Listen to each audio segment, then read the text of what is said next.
Kita berdoa. Biarlah kasih dan damai dari Allah yang memelihara hati dan pikiranmu di dalam Kristus Yesus Tuhan kita. Amin. Saudara yang dikasihi Tuhan, selamat bersua kembali pada hari ini, Kamis tanggal 23 September tahun 2021.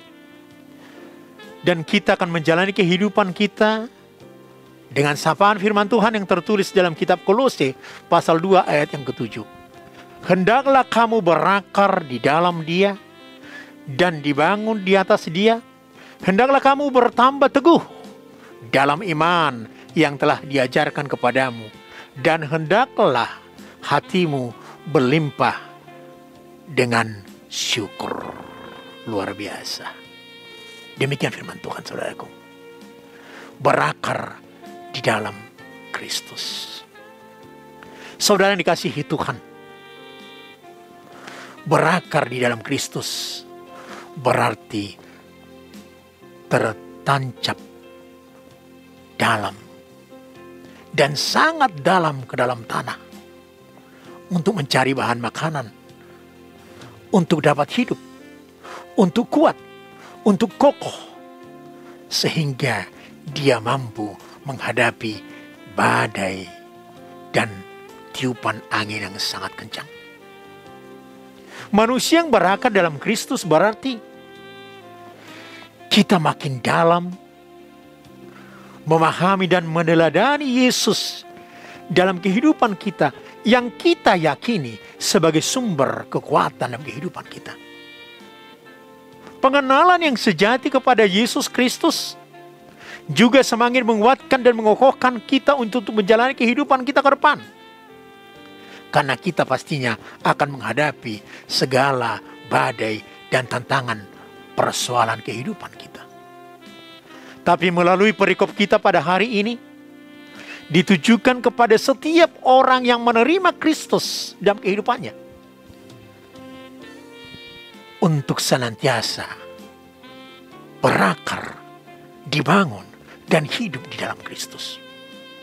Bila kita menerimanya, maka ada satu nasihat kepada kita, yakni hendaklah kita berakar di dalam Dia. Hidupmu berarti berjalan, bertindak, bertingkah laku, membawa kedirian Kristus dalam dirimu yang rapuh, dalam dirimu yang lemah. Tapi kuasa Kristus akan menyinari semua perjalanan kehidupanmu. Sehingga setiap orang percaya tidak lagi melangkah dalam kebimbangan dan keraguan. Pertanyaan saudaraku, bagaimanakah kita hidup di dalam Dia? Maka melalui firman Tuhan pada saat ini dikatakan, hendaklah kamu berakar dalam Dia. Paulus mencontohkan seperti tanaman yang harus tertancap dalam ke tanah.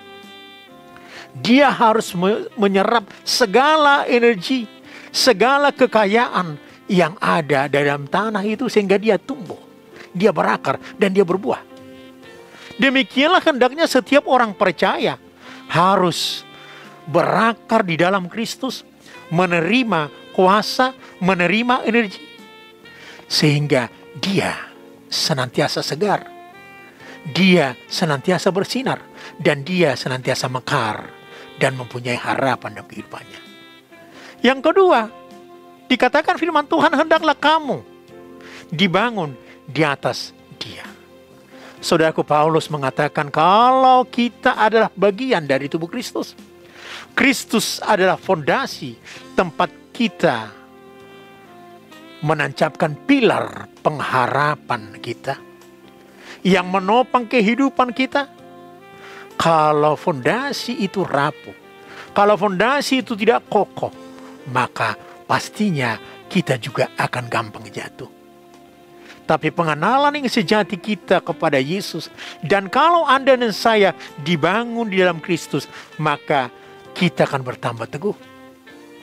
Dan kehidupan kita menjadi kehidupan yang berdampak positif.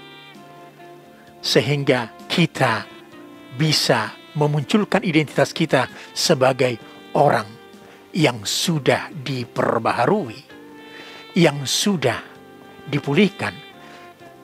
Karena itu saudaraku, hal lain yang membuat kita tidak dalam tertancap di dalam Kristus adalah ketika kita lebih banyak melihat kedirian kita dari pikiran kita, sehingga kita banyak bersungut-sungut, sehingga kita sulit mengucapkan rasa syukur. Tetapi melalui firman Tuhan pada saat kita diingatkan menyatu dalam Kristus, berakar di dalam Kristus, berarti kita bergantung, kita mengucap syukur senantiasa kepada Kristus, dan kita senantiasa menjalani kehidupan kita dengan rasa syukur karena kita dibangun di atas Dia. Berbahagialah karena Anda dan Kristus saat ini seolah berjalan bersama dalam menjalani kehidupanmu.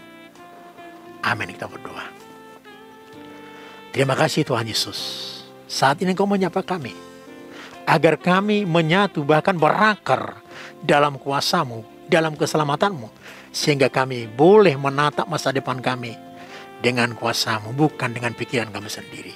Firman yang telah kami dengarkan ini, berkatilah ya Tuhan, menjadi kekuatan dan kuasa bagi kami. Dalam nama Yesus kami berdoa. Amin.